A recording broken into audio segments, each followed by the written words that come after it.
इकडे पाय, आज आपण महाराष्ट्रातील 360 किल्ल्याच्या जर्नी मधला हा 7व्या क्रमांकाचा किल्ला, ज्या किल्ल्याचं नाव आहे आडसू किल्ला.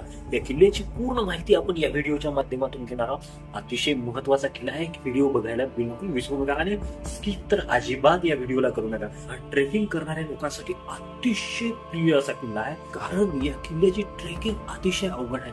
अतिशय जोमात लोक मुंबई पुण्याहून येतात आणि या किल्ल्यावर ट्रेकिंग करतात. या किल्ल्याचा निर्माण 13व्या शतकामध्ये राजा भोज यांनी केलं होतं. अतिशय सुंदर वास्तुकला या किल्ल्याच्या वरती बनवलेल्या आहेत. सोबतच तिथे आहेत 2 पाण्याची. या किल्ल्यावरती नियंत्रण पोर्तुगीज भीमराव आणि मराठा सरदार चिमाजी आप्पा यांनी केले. 1818 मध्ये मराठ्यापासून या किल्ल्याला जिंकलं ब्रिटिशांनी आणि त्यानंतर भारत स्वतंत्र होईपर्यंत त्यांच्याचकडे हा किल्ला.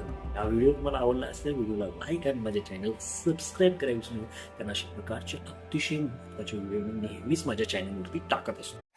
इकडे पाय, आज आपण महाराष्ट्रातील 360 किल्ल्याच्या जर्नी मधला हा 7व्या क्रमांकाचा किल्ला, ज्या किल्ल्याचं नाव आहे आडसू किल्ला. या किल्ल्याची पूर्ण माहिती आपण या व्हिडिओच्या माध्यमातून घेणार आहोत.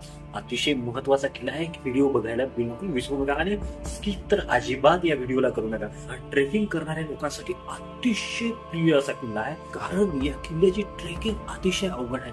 अतिशय जोमात लोक मुंबई पुण्याहून येतात आणि या किल्ल्यावर ट्रेकिंग करतात. या किल्ल्याचा निर्माण 13व्या शतकामध्ये राजा भोज यांनी केलं होतं. अतिशय सुंदर वास्तुकला या किल्ल्याच्या वरती बनवलेल्या आहेत. सोबतच तिथे आहेत 2 पाण्याची. या किल्ल्यावरती नियंत्रण पोर्तुगीज भीमराव आणि मराठा सरदार चिमाजी आप्पा यांनी केले. 1818 मध्ये मराठ्यापासून या किल्ल्याला जिंकलं ब्रिटिशांनी आणि त्यानंतर भारत स्वतंत्र होईपर्यंत त्यांच्याचकडे हा किल्ला.